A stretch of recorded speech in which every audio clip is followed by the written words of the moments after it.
So I want to thank, of course, Melissa Gear, as always, for being the co-leader of our Locks and Learn series and the technical and so much else wizardry expert. And I want to thank our professional staff at Bethon who has made the series possible. And it gives me great pleasure to introduce briefly our speaker today, Professor Kimberly Katz. She is Professor of Middle East History and coordinator of the Human Rights and History minor at Towson University. She holds a joint PhD in History and Middle Eastern Studies from New York University and is the author of 2 books. The second one is about Palestinian autobiography, and that is part of the topic of her talk today. And the first one is Jordanian Jerusalem National Spaces, which came out in 2006, I believe, and the second book came out in 2009. Her second book about Palestinian autobiography was translated into Arabic. She has been widely published. She has coordinated a Fulbright Award for a visiting scholar that will take place at Towson in 2025. And her talk is very relevant to our theme of the Year of Peoplehood, to understand how other peoples, especially peoples whose fate is so linked with the Jews as the Palestinians. So it gives me, again, great pleasure to welcome Professor Katz. Palestinian scholar Salim Tamari wrote in the introduction to his World War I diary of Jerusalemite Ihsan Turjman that, quote, "The power of wartime diaries lies in their exposure of the texture of daily life, long buried in the political rhetoric of nationalist discourse and in the restoration of a world that has been hidden in their exposure of the life of communitarian alleys, of obliterated neighborhoods, heated political debates, projecting possibilities that no longer exist, and in the voices of street actors, silenced by elite memoirs such as soldiers, peddlers, prostitutes, and vagabonds." Tamari's description of wartime diaries not only suits the diarist he worked on, Ihsan Turjman, but also the diarist I worked on, Sami. So I want to talk about the diaries of these 2 young Palestinian men, but I also want to talk about how diaries are understood and studied as historical texts while contextualizing the diaries and the topic of diary writing in the time period from World War I to World War II in Palestine. So that's Ihsan Turjman, and you can go to the next slide and we can see Sami Amr, and I guess we're having some trouble with the, and then this is the map of British Mandate Palestine. And then the next slide is just gonna kind of leave us here on the image of these 2 diarists who I'm gonna talk about today. So the diaries of these 2 young men are striking examples of young Palestinians who put pen to paper to help them process their lives, what was happening in their lives, while also trying to document the period of World War. Having been conscripted in November 1914, Turjman served as a soldier in the Ottoman army, during which time he kept a diary for nearly 2 years, before circumstances led to his untimely death. I'll talk about that in a little while. Sami Amr, from the southern Palestinian city of Hebron, worked as an errand boy and later as a clerk for the Navy, Army, Air Forces Institutes. I'll refer to that as the NAFI, for a couple of years before he learned the skill of welding. His training as a welder allowed him to change jobs and work making gallon drums for the British war effort near Latrun and Ramle before taking an office job in his hometown of Hebron. He sustained his writing for 4 years, the whole, pretty much, the major part of the war from 1941 to 1945. And it's almost unlikely that either of them intended for their diaries to be published, but because they have been now, they provide historians and the reading public with a rich source of non-conventional material that adds color and context to our understanding of the daily lives of individuals and, by extension, societies that were caught up in geopolitical conflict. The 2 world wars of the 20th century not only mark astounding periods of rapid change from the European perspective, right, from European history, but they also mark the end of long-standing empires for those living in colonial dominions beyond the borders of Europe. Each of these wars ushered in periods of great rupture in Palestine.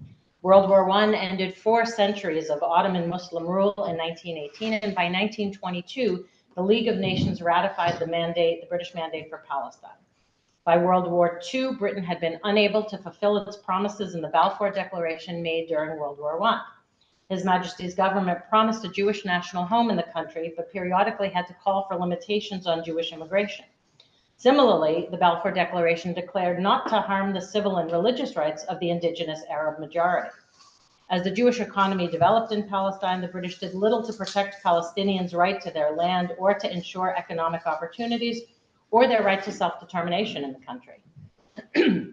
World War II ended in 1945, and having wreaked such havoc on the British Empire, within 2 years of the end of the war, Britain transferred its responsibility for Palestine to the United Nations. By November 1947, the United Nations voted to partition Palestine into a Jewish state and Arab state, which quickly led to militia violence in Palestine. By May 1948, the British pulled out of Palestine, at which time the Zionists declared an independent state of Israel in the country. The surrounding Arab states sent their armies to try to prevent the establishment of this nascent state.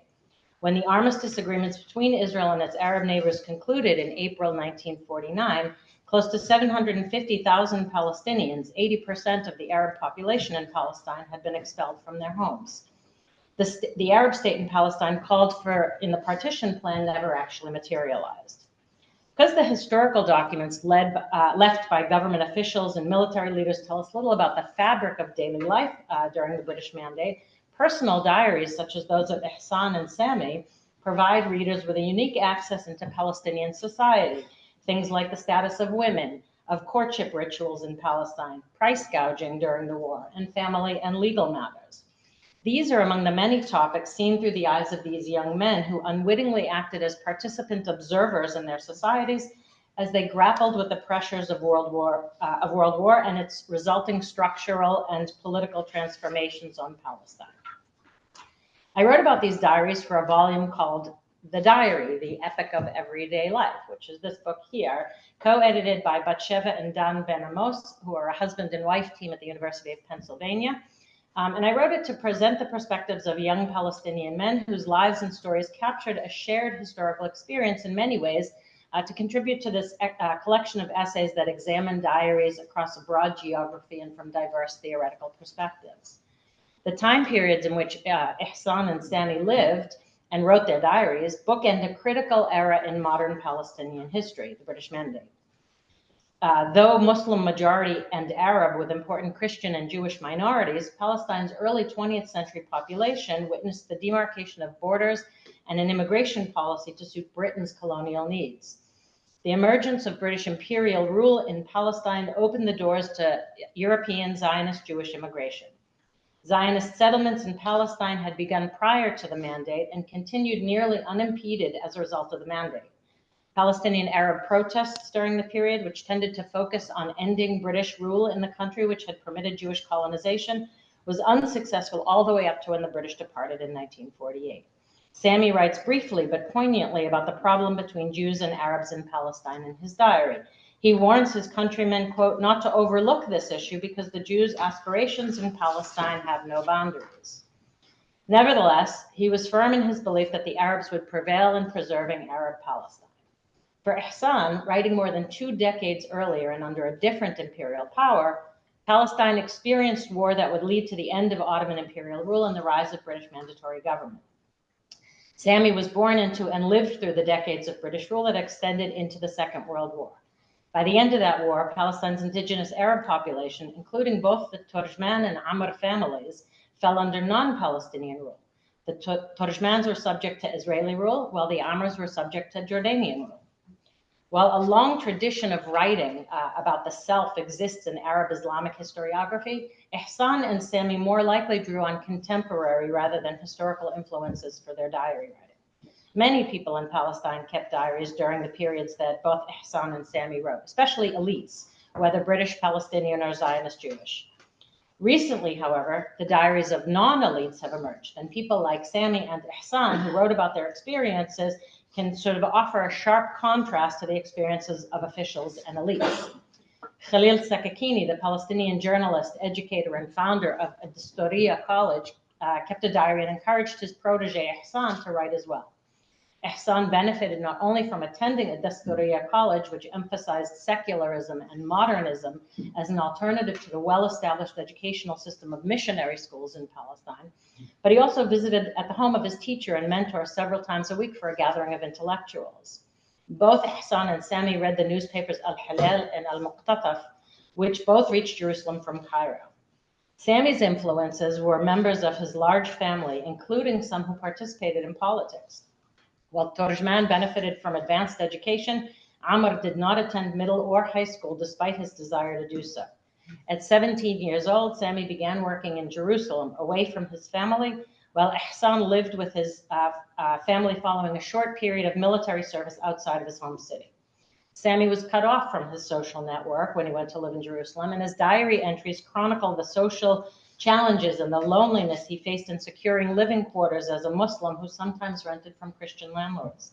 Sami's diary includes a variety of styles and genres, which I'll talk about in just a few more minutes.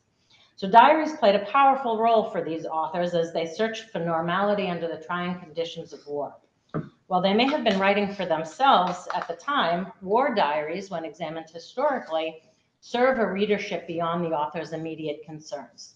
French intellectual and theorist of diaries, and who has an introduction in the diary book here, Philippe Lejeune, states that the diary is a vehicle that allows the writer to write for, quote, a future self, or for, quote, an uncertain reader of the future, end quote.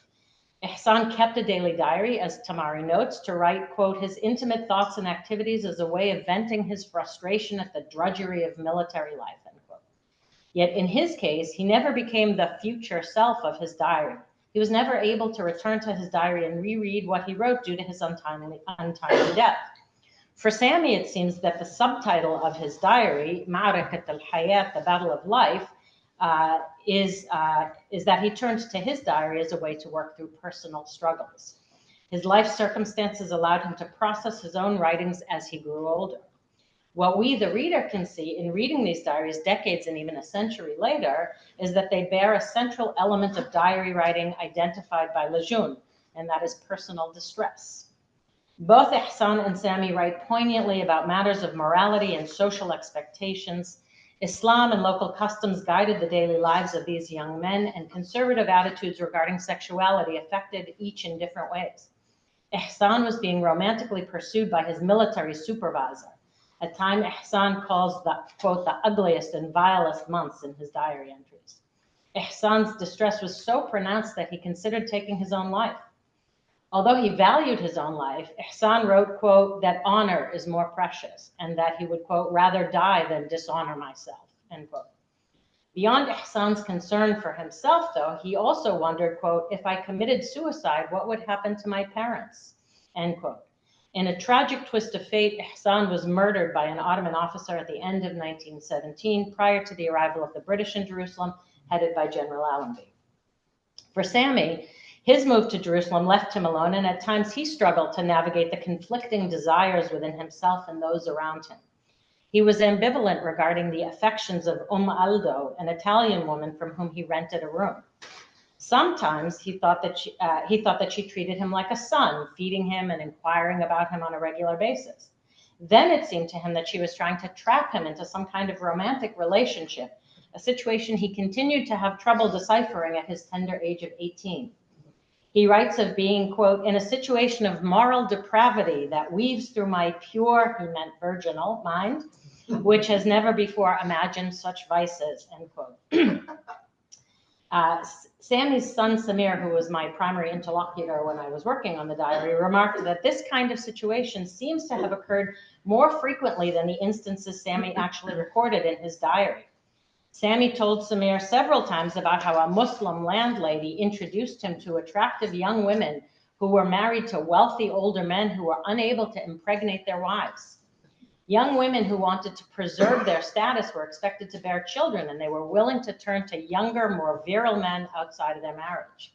Samir, the son, and a medical doctor, told me also that without DNA or blood group testing in those days, women didn't seem to mind having the risk of having their infidelity exposed if that risk might result in producing offspring for their older husbands. This episode in Sami's diary brings into sharp relief the often contradictory set of social expectations for men and women in a conservative patriarchal culture. Ultimately, Sami refused the advances and chose to protect his own sense of sexual morality. Sami continued to write about his purity throughout the diary. According to Lejeune, there are two modes of diary writing. One is those who write each day out of discipline or habit, and Tamari says that that's characteristic of Turjman's meticulous account of, excuse me, of his days during the war. The other is those who write when they need to, and that's characteristic of Sami's diary, which he sustained for 4 years of the war, but he didn't write daily. Weeks or even months could go by without Sami writing a word. He found comfort in his writing, but he got upset with himself when he didn't write often enough. Both diarists dated their writing, but their editors, Salim Tamari and myself, had to do some reorganization and editing due to the occasional misplaced dating for some entries or haphazard placement. Excuse me.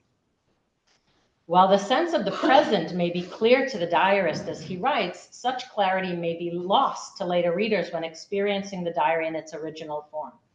Diarists are engrossed in their own reality, and they don't share all of the details about individuals or situations they describe. Historical diaries include not only people, but also events that may require research to establish meaningful context for situations and individuals for future readers. Diarists may have written in code, as the two diarists I'm talking about did in their diaries. When writing about women they admired, for example, they sometimes just used an initial or a numerical code to indicate the objects of their affection in a society not permissive of relations outside of marriage. Something remarkable about these two historical diaries is that their authors wrote them in their youth. Turjman was 22, 23 years old when he wrote, and Sami Amr was 17 to 21 years old, so a teenager really, when he wrote. And that both diaries have survived is remarkable considering the circumstances. First, the diaries were written during world wars. Second, the 1948 Palestine War turned most Palestinian families' lives upside down and sent 750,000 people into exile as they lost livelihoods and property. Small items such as the diaries of young people might seem superfluous in the tumultuous upheaval of war. Indeed, Ihsan's murder during the war came as a shock, leaving the diary really to fate, as his family members, it seems, were unaware of his daily writing habit. The family moved out of the old city of Jerusalem during the period of the British Mandate, along with other families of means at the time. Ihsan's diary, unbeknownst to them, likely came with them to Mustarada, a neighborhood just outside of the old city, which became the seam of divided Jerusalem from 1948 to 1967. Israel's military used the house as an outpost on the seam, while soldiers had appropriated Palestinian property during the 1948 war. Turjman's diary ultimately resurfaced in the quote-unquote abandoned Arab property section of the Hebrew University Library, though it was misattributed to another author for decades. In 1983, Israel turned the house into a museum called the Museum of the Seam, erasing almost entirely its Palestinian past. As for Sami's diary, well, his family remained in their family home in Hebron following the 1948 war, which fell under Jordanian rule. In 1962, Sami and his wife Suhaila moved to Amman on the East Bank, where they built a home and raised their family. Sami wrote about the instability of war in Hebron in a second, shorter diary in 1949, in which he chronicles the struggle between Jordan and Egypt over control over his home city, and I addressed that in a separate article published in the journal Biography. Sami's eldest son inherited his father's diary after Sami's passing in 1998, and I learned about the diary in 2004. The region experienced war and uprising in each of the decades from the 1950s to 1980 before the peace process took root in earnest between the Israeli government and the Palestine Liberation Organization in the early 1990s, only to collapse within a decade. Because there is no official Palestinian state and thus no official Palestinian archive, personal diaries, family papers, memoirs, and photographs constitute much of the fragmentary evidence of social history for Palestine. Sami and Ihsan both have start and end dates to their diaries, but for Sami, he begins his diary as a new era at the end of April 1941. He writes about having finished higher elementary school, 5th grade, probably when he was 16, and expresses the desire to further his education. But the war affected his prospects. Sami wrote about the bombardment of Haifa, leading to his family's rejection of his dream to study in that city. Instead, he went to work for the Nafi, which supplied British troops with British goods as well as providing recreational facilities. Sami got this job following his move. This is what a week of teaching does to you. Do you know water? Oh, okay.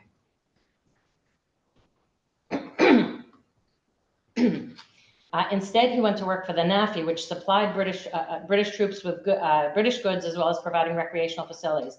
He got this job following his move from the conservative environment of Hebron to the more pluralistic city of Jerusalem, capital of the British Mandate of Palestine.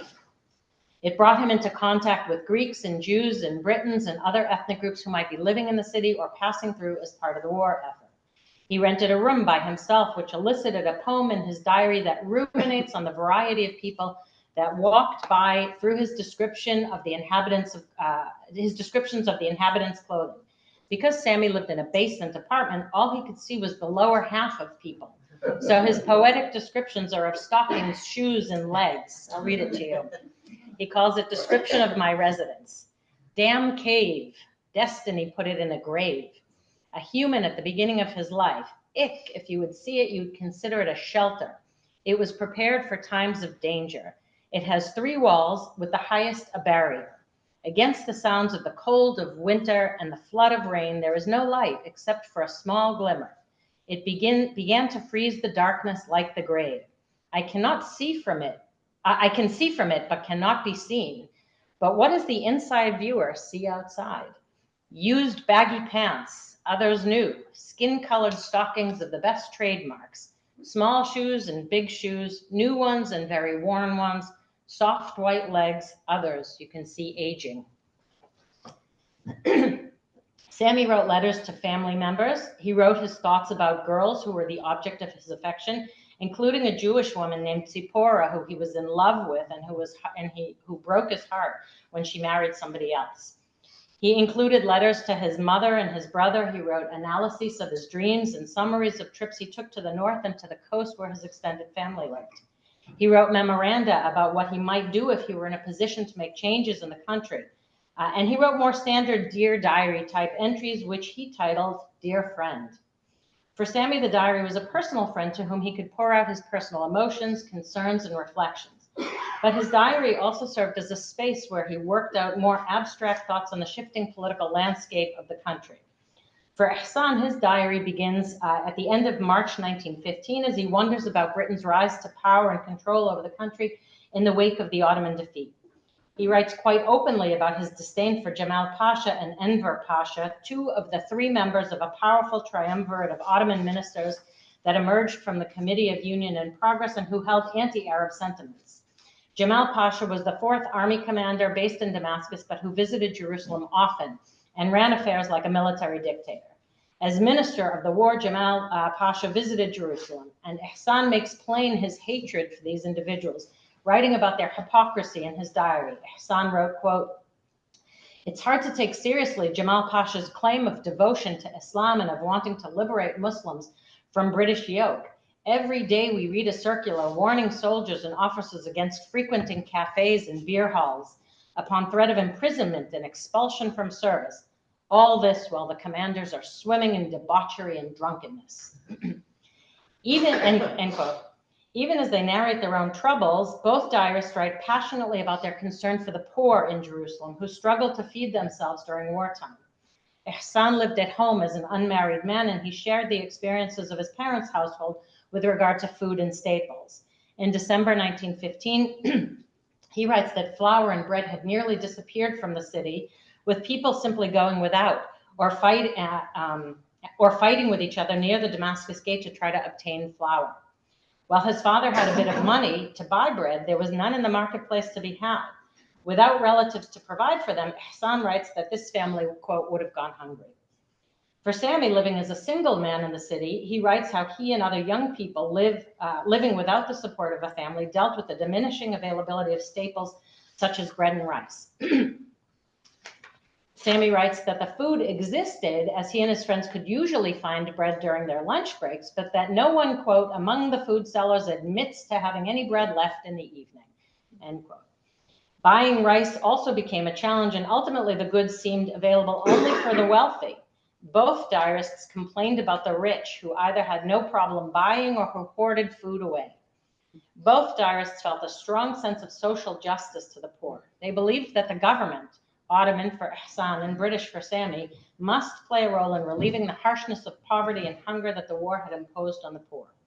Each of them kept faith that the government in the government to come to the aid of people during a time of war, even when that faith was tested, as evidenced by each writer's moments of disappointment with government complacency. While their hopes did not fray into disillusionment, neither could articulate the source of that hope. While some Arabs fought on behalf of the Ottomans during the war, Ihsan supported the idea, though it was not widespread, that Palestine might join in an Egypt-Palestine condominium. By the time he was killed, that idea had been supplanted by a movement for an independent Palestine. For Sami, Palestinian nationalism had grown roots during the Mandate period, and while his diary is not as overtly political as Ihsan's, he writes that Palestinian Arabs, quote, will not leave our country while bearing the pain of exile and dispersion, end quote. Sami spoke of resistance, but in retrospect, it was prophecy. While the two diarists offer accounts of a young man's life, they reveal personal circumstances and backgrounds of the perspective of middle-class to upper-middle-class members of society, although they themselves experienced great difficulties. Ihsan came from a prominent family of court translators, evident in his last name, Turjman, Turjman. So a prominent family of court translators that owned property in Jerusalem, and his father had broken the tradition of translating, however, and became a merchant. Ihsan was conscripted into the Ottoman military in 1915 following a general mobilization. He was initially sent to serve in central Palestine, but spent most of his service in Jerusalem working in the headquarters of the residence inspector. Sami's father was a tax collector for the Ottomans, and thus, like Ihsan's father, he was literate. Sami's father died of complications of diabetes in 1929, making Sami and his siblings orphans. He remained close to his mother and wrote about her frequently in his diary, sometimes lamenting his perceived neglect of her. Sami's father had owned some shops and land at the time of his death, but Sami's mother and he and his brothers had to sell the family wealth over the years as the British Mandate, during the years of the British Mandate, as a means of subsistence. Despite the seemingly more prestigious background of the fathers, each of these young men write about personal financial struggles, difficulties with their jobs, the challenges of dealing with their bosses. In these ways, their diaries reflect a universality that crosses ethnic and national boundaries. Common themes we can all relate to: the challenges of transitioning from childhood to adulthood and accepting the responsibilities of society. The war surrounding them compounded these challenges all the more so. Palestine underwent significant change during the period that Ihsan and Sami wrote, and in the period leading up to their diary writing as well. By the time that Ihsan wrote, 1915, 1916, infrastructural developments had emerged under the Ottomans in the realms of transportation, communications, and health, despite their often being attributed to the British. The late Ottoman period had witnessed the rise of the Committee of Union and Progress in 1908, an organization whose members included various ethnic groups, including Arabs, and who opposed the authoritarianism of Sultan Abdul Hamid II. During World War I, supporters of Arab nationalism revolted against the Ottoman government, yet many Arabs also fought on the side of the Ottomans during the war, including Ihsan. By reading Sami's diary alongside Ihsan's, the changes and similarities of life in Palestine can be felt across the decades. A distinct sense of Palestinian identity and nationalism emerged during the British Mandate period, and ties to place are distinct in Sami's writing. This may be due to his ability to travel more freely, as technology had made travel by car more accessible to many, including those at Sami's socioeconomic level. To conclude, each of these individuals wrote their personal diaries during the periods of great upheaval in their lives and in the history of Palestine. While I focused only on these two diaries today, I want to reinforce the notion that their authors captured sentiments of both universality and specificity as they write during World War I and World War II. These two wars came to define a monumentally transformative period in the modern history of Palestine, and the two diaries introduce us to two distinct Arab voices. The publication of their diaries in translation into English, annotated and historically contextualized, presents to non-Arabic readers an opportunity to access the thoughts and concerns of individuals during a time of global conflict. The diarists may not have been meant for future readers to know their deepest concerns, but in writing their diaries, Ihsan and Sami have created a space for us, historians, and for the readers to inhabit their worlds decades and a century later. In doing so, we realize that the stresses of war are shared fully on all sides. The deeply personal moments in Ihsan and Sami's lives written about in their diaries while the world around them was caught up in the hubris of World War, remind us that war brings social as well as political change, regardless of one's ethnic or religious background or which side one fights for. Thank you.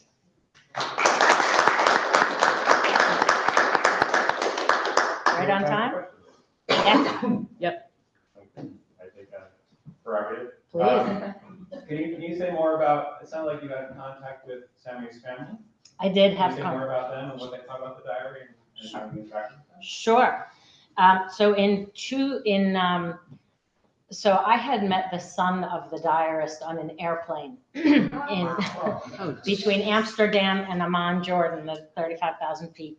And he heard me speaking. I was a little uncomfortable in my seat, and I was standing in the aisle, and behind me was Samir, the son, and his wife, and 2 of their 4 children. And he heard me speaking Arabic, and he said, "You must work for the State Department." And I said, "Nope, just a PhD student." And he invited me to the family home. I was telling him about my then dissertation project, and it was about the 1948 to 1967 period in Jerusalem when he was a young man growing up. He said, "I have some things you might find interesting." So I went to the family house the next day. And we stayed in touch. That was in when was that? That was in 1999. I only finished my PhD in 2001, so it was still, we just kind of stayed in touch, emails, back in those early days of emails. And in 2004, he asked in January of that year if I was going to be back in Jordan at any time, and I said I was going to be there in the summer 2004. He said, I'd like to show you my father's diary, which he kept during World War II. I said, "Oh, that would be great. That would be fantastic." So he brought me this notebook that looked like a notebook we might open from left to right, because it was produced during the British Mandate period. So it was produced for people who wrote from left to right. Sami took the diary and he flipped it over and he opened it from right to left, because Arabic, like Hebrew, is written from right to left. And he said, "What do you think of the diary?" And I said, "Wow, this is very exciting." So he asked if I would work on it, and I applied for grants, and I spent the winter of 2005 to 2006 between Hebron and Amman, and I met with in Hebron. I met with Sami's youngest sister, who's now deceased. She did actually get to see the English version of the book, but she answered a bunch of questions for me, and I met lots of the family there and was hosted. And then in Amman, I met with his wife and some of the other children. The wife, unfortunately, did not live to see the publication of the diary, of the book. And then Samir I put him to work very rigorously, asking him all sorts of questions, because as I mentioned in my talk, some things are specific to the time period. He wrote in Arabic, for example, he called the place of his work Da'irat al-Nafi, which means the Nafi department. So I'm looking in all the Arabic dictionaries, what could Nafi actually mean? But it's an acronym in English that he wrote in Arabic letters. And so I needed some help. Those are the kind of things that no matter how good your language abilities are, and I translated the diary. I mean, my Arabic skills are pretty good. That kind of thing is really difficult. So I spent a lot of email time. And since that time, I've remained in close contact with the family. I see them every time I go, both to the West Bank and to Jordan.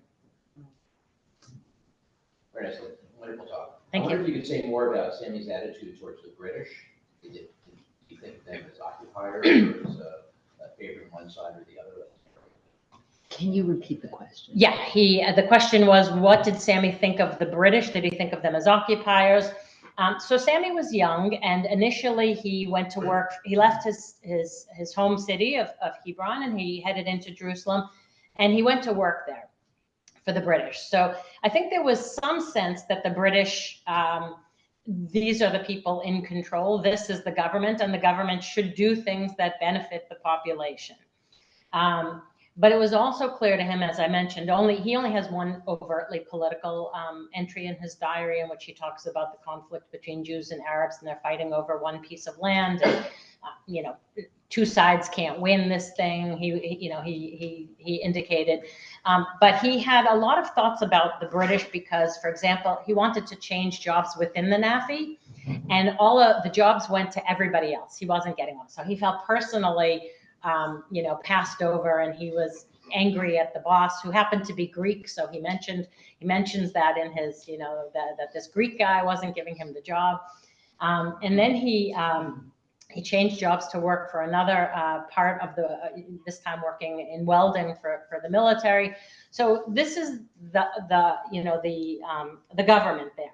But when the government wasn't doing what he thought that it should, when it wasn't taking care of the population, he kind of railed against it. The other time that he really, lashes out against the British, one of his brothers joined the British military during the Second World War, and he thought that he was treated very poorly. The guy ended up in prison. He deserted, and he went into prison. And Sami thought that this was.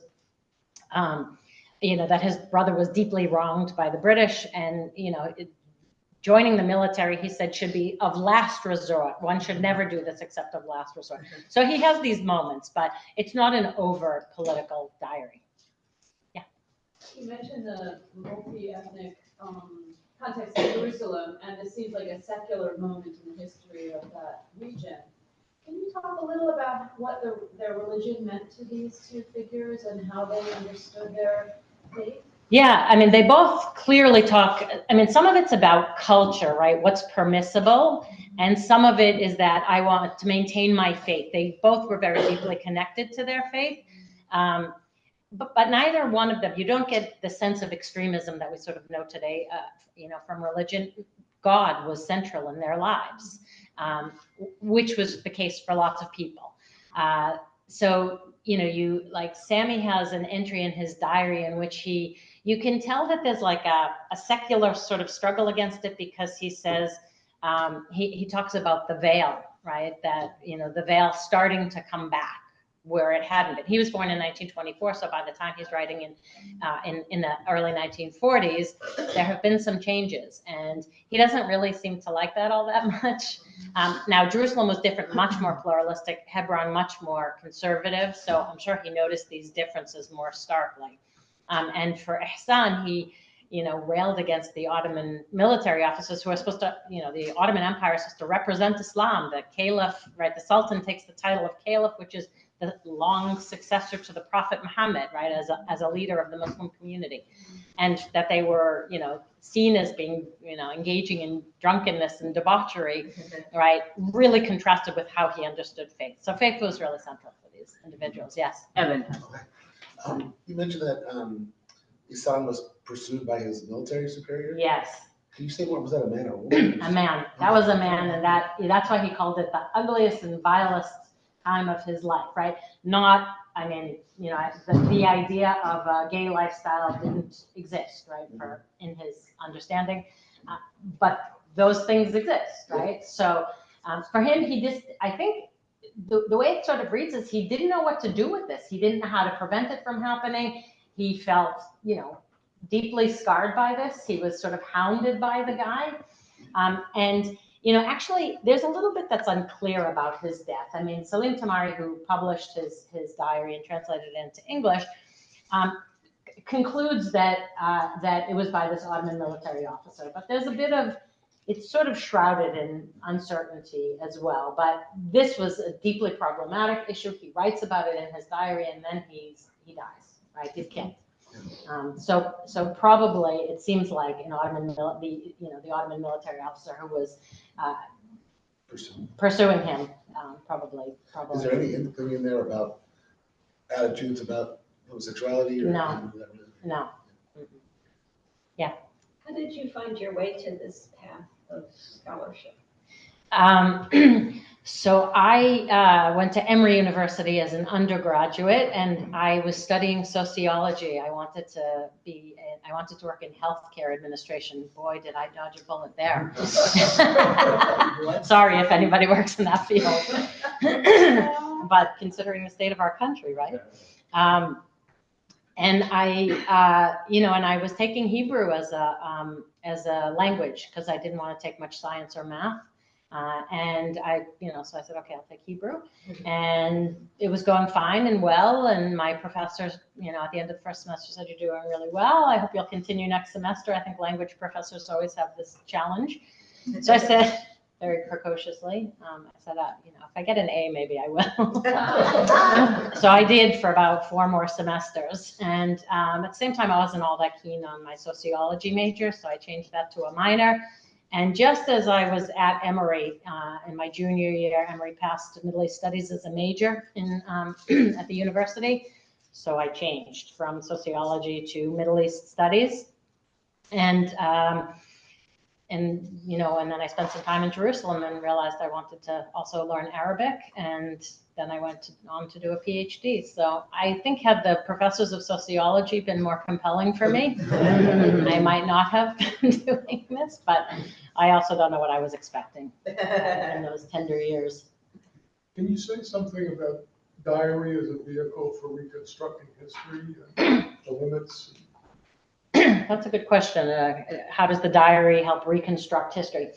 I think as historians, we're always looking for evidence and for ways to corroborate evidence, right? So in the Palestinian case, because there is no state archive, right? And a lot of the materials that either existed or that the PLO had, like a lot of the things had been captured by Israel during various wars, right? There's a lot of Jordanian documents in the Israeli archives. There are documents from the PLO in the Israeli archives, and those things are inaccessible. And some of them are destroyed. So, we're left with what we can corroborate. And that does mean that sometimes we're relying on non-official sources. And for a long time, historians really, that wasn't the way historians did their work, right? Somebody writes a diary, and how official is that?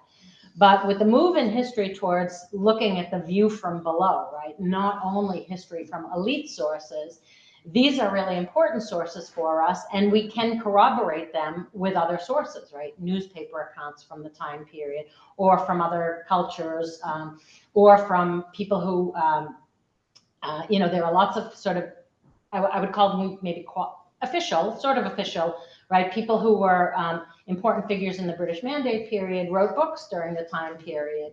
Those kind of things were written in Arabic. We didn't see them in English or in Hebrew, right, for a long time. So people really dismissed them as not really being important sources, but they're deeply important. Diaries then actually sort of corroborate some of the things that were already written they just give us a different view, a different perspective, right, from below rather than above. The bottom half of the people walking. Yeah, the bottom half. The baggy socks and the old and new shoes. And, yeah. We have time for a couple more questions. Guess this would seem obvious, but can you say something from the diaries about how these people view Jews at each time period?